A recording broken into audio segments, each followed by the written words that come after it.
Hi, my name's Dhee, your Professor of Woo Woo, and welcome to Sunchild Tarot, and welcome once more to our esteemed guest, Necole Stephens. How are you doing, Necole? Good, how are you? I'm fine, thanks. Glorious sunny weather here today, so I'm also roasting.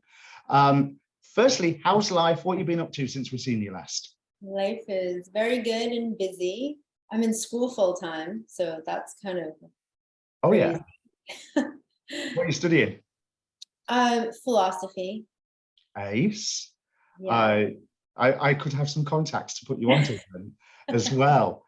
There's so what I've brought you on here today to talk about is, we've discussed this a little bit beforehand, I know, so I don't want to blindside you.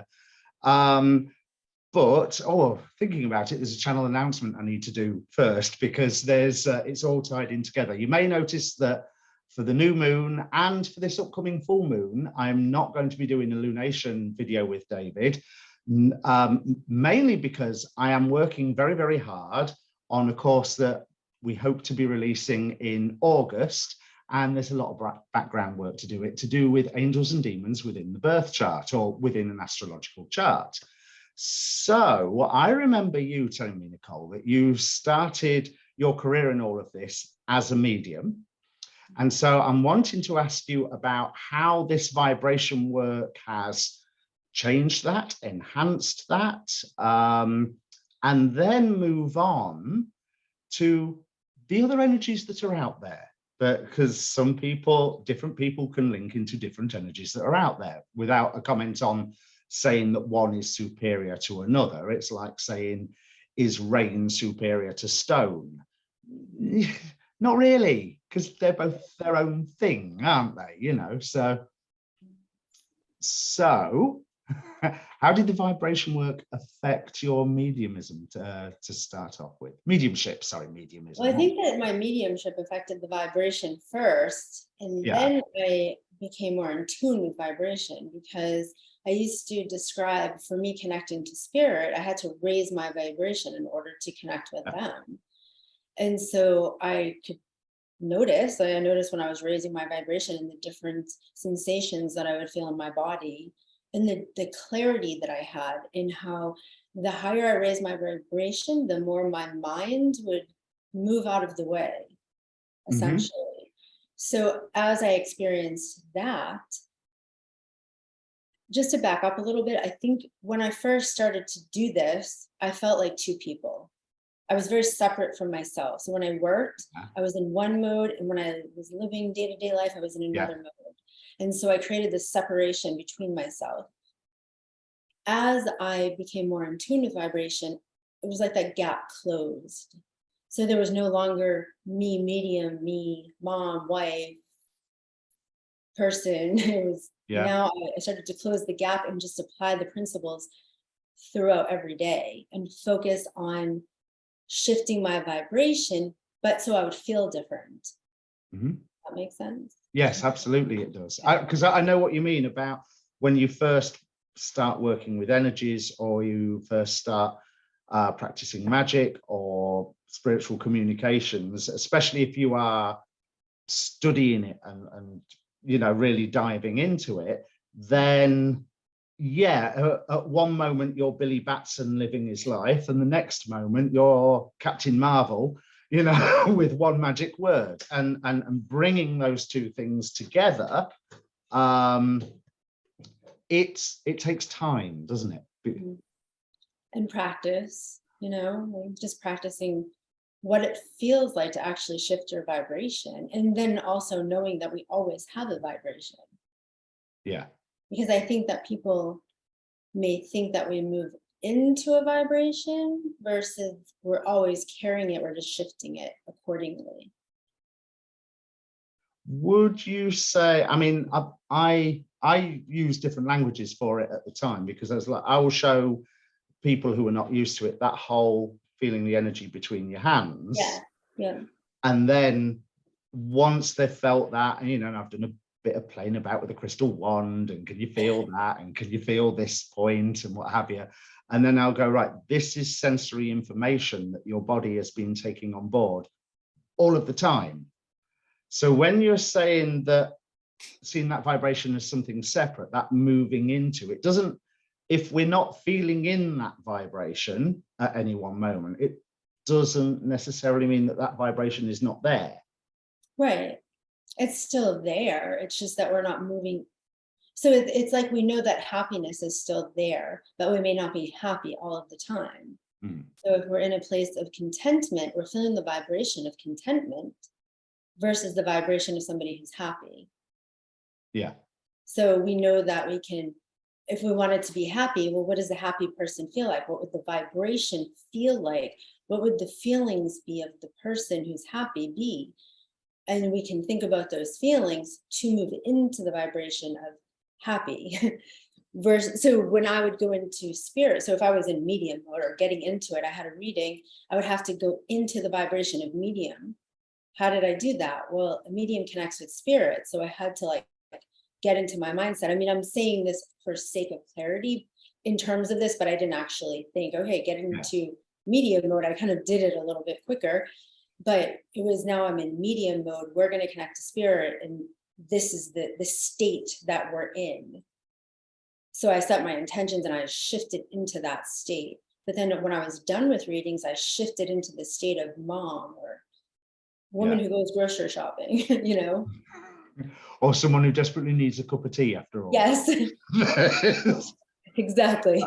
I mean, I know exactly what you mean, because you can say the same thing in magic, whereas you can start a ritual by opening the 4 watchtowers or defining the area, setting the circle. But even before you do that, you clean the temple or your working space. You smudge it. You get the Hoover out. You polish the things that need polishing. Get the Brasso out on the on if you're working with some icon or another. And that's all getting yourself into that space. So really, I mean, any true magician knows that the playing around with circles on the ground and an icon on the altar and it's irrelevant. It doesn't matter. It's all in here. The intentions that we set, and the rituals we help us follow through with those intentions. Like they help our mind connected to something tangible to move forward, you know. But it just like you said, it doesn't matter about the circle. It's irrelevant as long as you're setting the intentions. Although I will say, I love my bits and pieces. So, you know, I have my own rituals as well. And it's like my safety nest, you know. I used to wear a ring like that. Anytime I do a reading and I got to the point where if I didn't have the ring, I'd kind of panic. So I stopped wearing the ring intentionally so that I didn't connect it to that anymore. So. Yeah, I totally understand that. But I mean, it takes time, doesn't it? It's like that.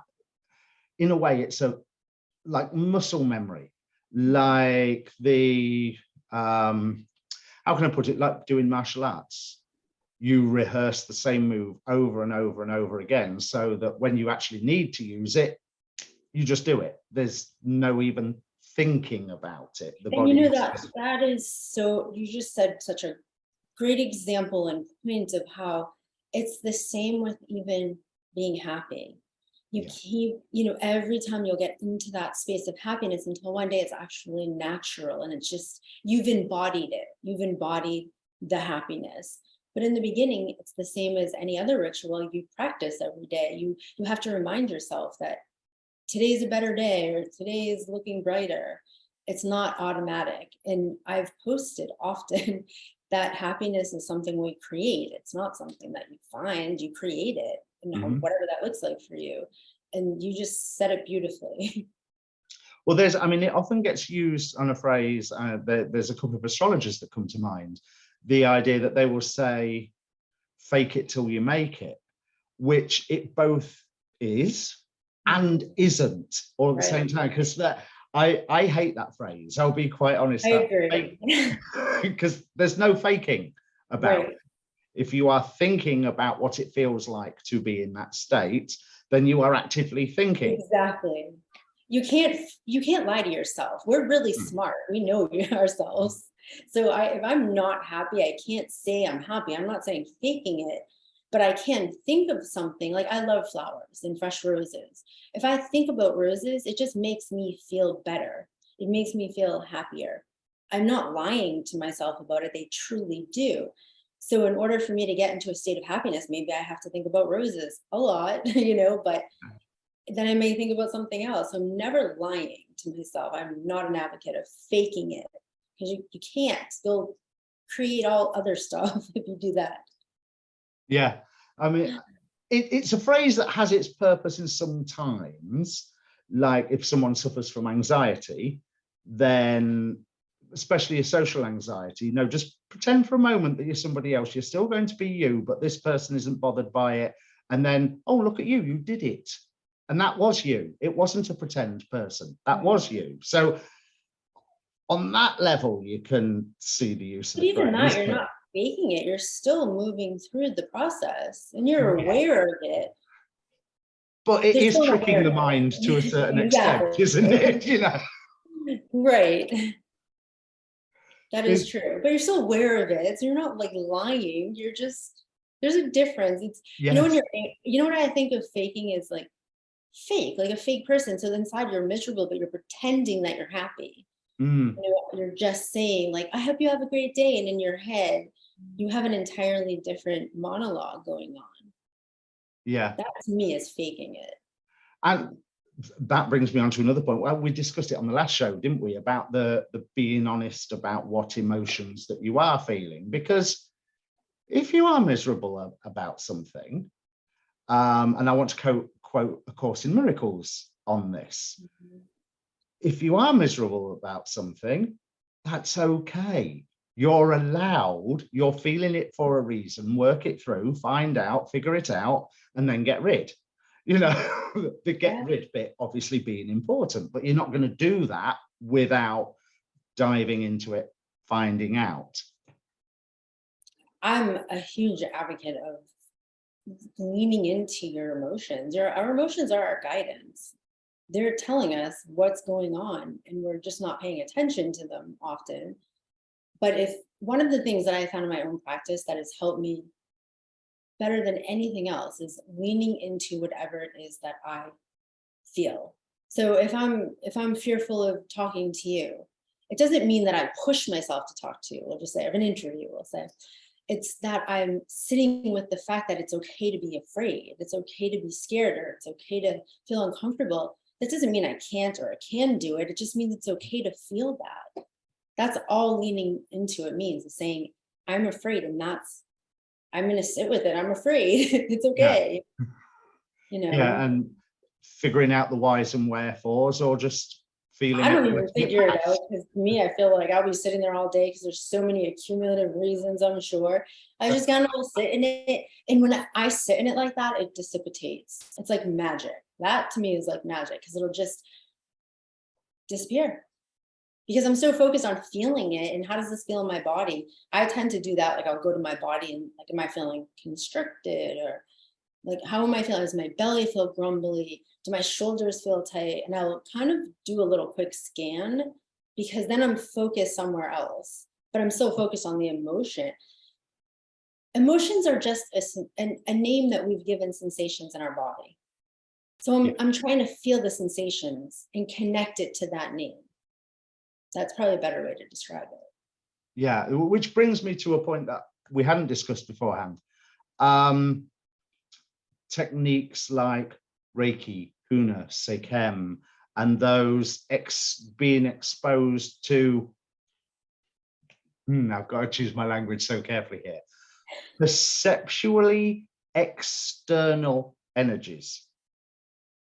Because, I mean, I think you might come to the agreement with me that there's no such thing as external, to a great extent.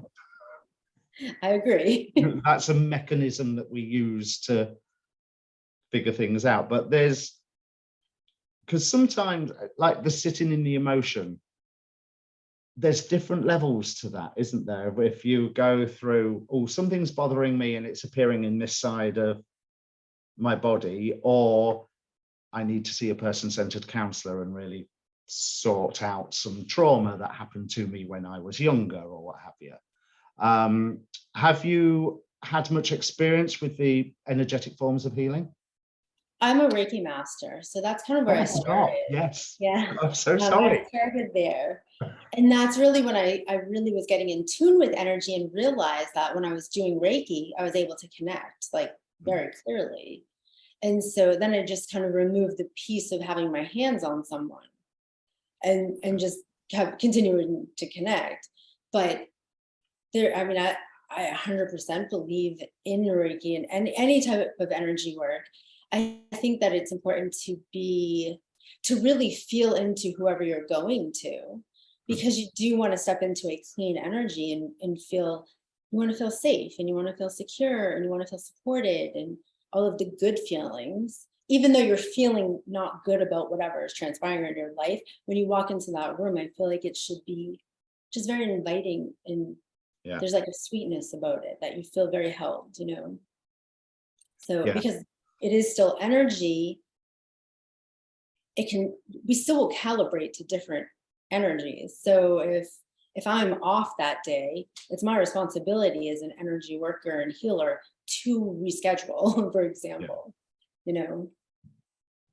That's that phrase that you just used about well, I've forgotten the phrase already, but that idea of calibrating to certain levels. This is what I was wanting to lead us to, because especially with the Reiki experience, with your mediumistic spirit around us is an entire ecology, isn't it? You know, there's from the elemental spirits to the fae to the nature spirits, the ancestor spirits, or the ones that hang around a place, to the angels, the goetic spirits, what have you. Have you how much has your working on your own personal vibration exposed you to spirits other than just your, I don't want this to sound wrong, but your common or garden spirits that come and talk through a medium? As opposed I've had to a lot of experiences. Well, let me start off by saying this. I'm a big scaredy cat. Like, I'm afraid of things, like I'm afraid of the dark. Like I'm just a big scaredy cat. right. So in that respect, when I first started doing mediumship, I had a friend who had basically, she was very much into mediumship, but she was very conscientious about the darker side of it. And I didn't, honestly, I was so oblivious to everything when it came to any of this stuff. I remember her telling me to surround myself by light. She said, make sure you surround yourself by light. This honestly was my answer. Do you mean get all of my lamps? Like, I had no idea what she meant. So I was thinking, I need to get all of my lamps and put them all around. Like, I had no idea. So she was always conveying this to me. So at that time, when she did that, I just said to myself, I don't know, like I didn't know what she was talking about. So I made it really clear that that just wasn't an issue for me. I just never was going to connect with anything of a lower vibration that would scare me, because here's the thing, if I got scared, I probably wouldn't do it anymore. So I kind of made this like internal, like, I don't know, deal with myself of like, anything of lower energy, I don't want anything to do with. Now, having done this work for so many years, I've learned so much more about energy that it's not quite exactly like that. Yeah. And that we will attract lower vibrations, because guess what? We go into lower vibrations, part of life, right? But as far as anything demonic, I haven't had any experiences with that. As far as anything angelic, I have had experiences with that. I remember, I mean, I've had several experiences, but one that stands out that wasn't too long ago, probably 3 years ago. I was transitioning with my work, and just in my life, I could feel myself transitioning into a different being, in a sense. Like, I was just not the same person anymore. And I remember sitting in my living room, and I don't remember what was going on in my mind, but all of a sudden I felt like this golden hand, like just holding me, but it was like a really big hand. And it kind of was like so cliche that I'm even surprised I'm telling you this, to be honest. But it was really like I could feel it through my own, like everything. I felt so held. I just knew that there was, and I don't think it was my son or a loved one. This was like a higher. Yeah. It's something in my entire life shifted that day. In my inner self, like Yeah. shifted so much. And I felt so, not just supported, but I started to really trust, like deeper than I ever have. And that, I don't know if you've experienced this, but as you get older and you have more experiences, it's not that they're new, they're just deeper. Like Yes. layers and Yeah, layers. yeah. And you just get this deeper sense of connection, a deeper sense of being. Well, in this experience, I got this deeper sense that it wasn't all up to me. Like I had, do you ever hear that line from the Bible, like hand your burdens over to God? Yeah. Like that really felt true to me in that moment, whether it's a God, the divine, I do believe in God, or a higher power. It was that. It was just like, but it was a very big, large, not scary, but a golden hand with rays of light. Yes, it was completely cliche. I know this, but it made a difference. And since that day, it's so much easier for me to surrender. I totally, I understand. I so understand. Certain experiences I've had, I can match you cliche for cliche. There comes a point where sometimes you can just react and go, really? Yeah.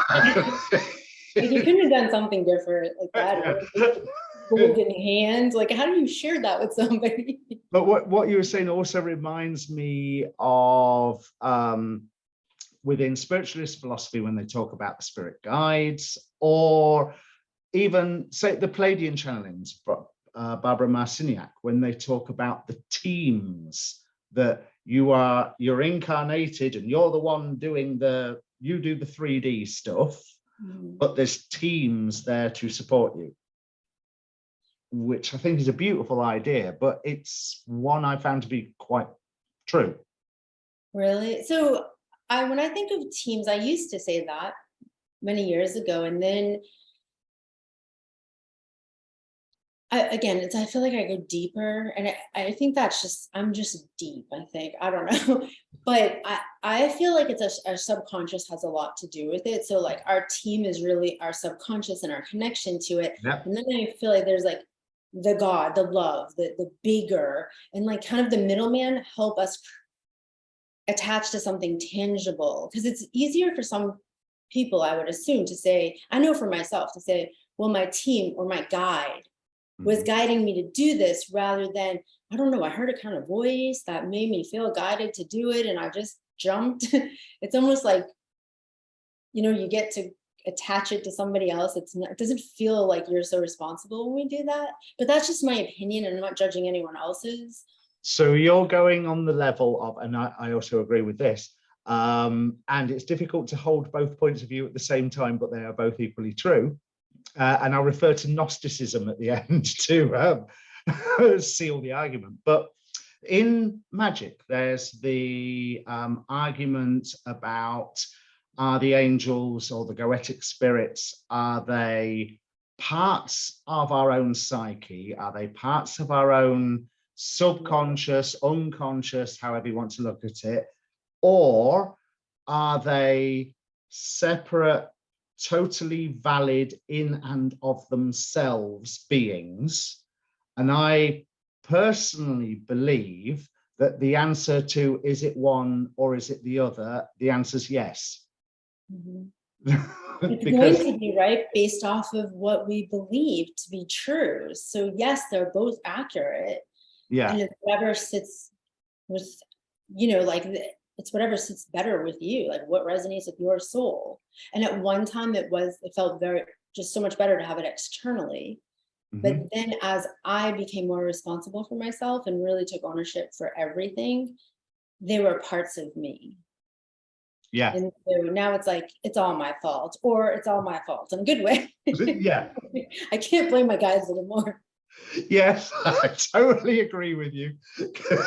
I mean, that's what that people talk about integrating parts of yourself when you look at, oh, what do you call it?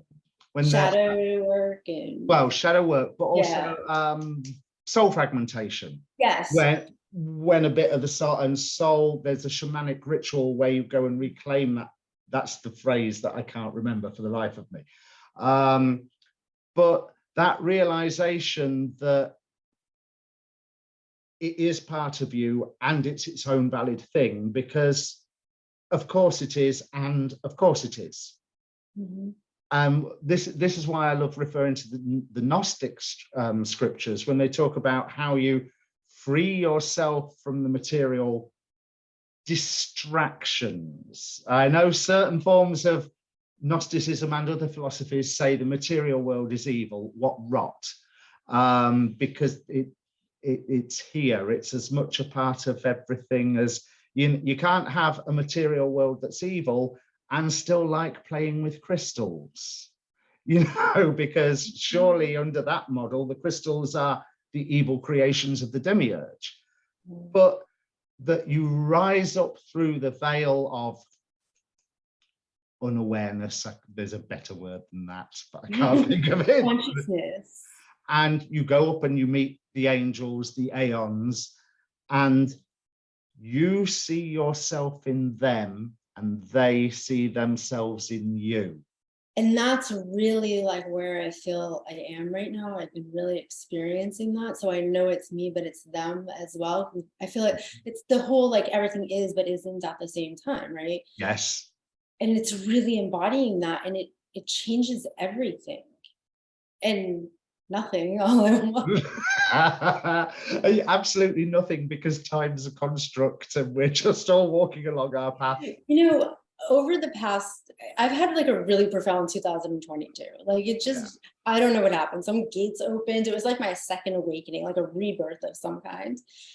And I had this channeled or inspired thought of all of it. I always felt misunderstood, and I'm sure you did too. Like when you're highly intuitive, you feel like the world just doesn't get you, and kind of like, why am I here and what is my purpose and all of those things, right? Like so deeply. And then it just hit me that it's always been fine on the divine side. It's always been easy for everyone actually to connect with the divine. The hard part is being human. Yes. That's really the hard part. And this is honestly why I created Divinely Human, my new program note. So that's really where I struggled. And then it had hit me that I always felt so misunderstood, because it was so easy for me to connect to the divine and nobody else understood anything that I was saying. Nobody understood a unicorn. Like they just weren't getting it, or magic, or anything I said. And then I thought, it wasn't that they didn't understand me. I didn't understand them. I didn't understand being human. Yes. Like, and that's really where this disconnection comes from, is us trying to get away from the human instead of being human and allowing ourselves to feel the emotions and feel all the things, and to take responsibility, right? Like for ourselves. And I don't know. So I had this huge epiphany of, it was really me who didn't understand how the world was, and which brought me deeper into my spirituality. Does that make sense? Yes, absolutely. I mean, there's it makes me think how, if you look at the well, let's say memes, for want of a better word, that went through the spiritualist and new age community, when we had from harmonic convergence to the end of the Mayan calendar, and everybody was like, oh, there's going to be this big change, and you hear people talking about moving into 5D reality, where a little bit of me, don't take this in a low vibrational way, but I do not judge at that idea, because of the way it can be misinterpreted, because we're already there. It hasn't gone anywhere. It's here all the time. But also the hard bit being human, in multiple philosophies, again, Masonic channelings is one idea, but the way that the goetic spirits will work with us, and to a certain extent the angels, but more towards the Goetia side, which here we have a problem with that word demons, because people will call the goetic spirit demons, but there's beings like the goetic spirits, and then there's those nasty astral energy parasite type things, and they're worlds apart, you know, apart from everything's all one, but you know what I mean. There's that they're two very different beings, but people talk about how we are always in, how we're in at this very special time. We have been for the entire time that we've been here, but these spirits are allegedly, jealous is probably the wrong word, although with some, no doubt, but envious or jealous or really pleased that we have the opportunity to be here, because being here is such a special thing. Such a special challenge, and such a beautiful, when people talk about bringing paradise to earth, we're already in it. We just maybe need to do it a different way. I don't know if you ever referred to this, but I did. Like, we were here to help our soul evolve, right? Yeah. But our soul is already evolved. It's not that needed to evolve. It's us that need, the human species that needs to evolve, not soul.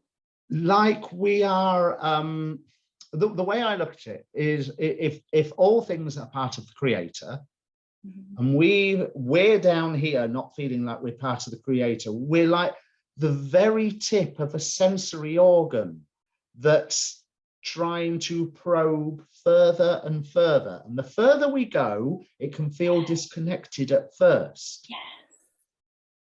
And so we are the tip of the antennae, or the end of the tentacle, or I need a better analogy than those two, but you know what I mean. We are on the tip of the feather, let's put it that way, the tip of the feather on the angel's wing. And so there's going to be that element of, oh, we're on the edge and feeling nervous and feeling disconnected, because somehow, despite the fact that time isn't real and all of that business, we still manage to experience new things. Yet there shouldn't really be anything that can be defined as new, but there is. Well, and then the new, you know how you were just saying that we experience the anxiety and the fears and all of these emotions, that's our intuition, because it's trying to push us back to soul, back to divinity, back to the aligned space for us. But we're leaning into it in a different way, trying to push it away. Yeah. We're saying, no, we don't want to feel this. In our physicalness is saying, but we're trying to get you back over there. We're trying to get you to a place that feels really good, but you keep pushing us away. And are you in a place that you feel like it's easier for you to really embrace those feelings and emotions and feel that your consciousness is shifting as you do it? Does that make sense? Yes, that totally makes sense. Can you be happy and see the beauty in being you, even in the worst of days? Yes. Or rather, as the world is at the moment, especially in the worst of days, but the world's always like that. That's right. It's our job to navigate it. And how are we going to? How are we going to pivot through it all? It's all about perception, right? And perspective, and what do we choose in order to align with the divinity? Rather, and yet still explore and still push out and still be that pioneer. That would be another way of looking at it. It's like bringing in the free will with it all. Yeah. And making it a big party. Well, we've wandered slightly away from where I thought we was going to go, but that was beautiful. That's a perfect place to wrap the discussion up, is it? There you are, everybody. We have solved life, universe, and everything. We've just discovered the entire purpose why we're all here. It's all about a big party. Tune in same time next year for us to say something completely different that will also sound exactly the same. We'll just be deeper.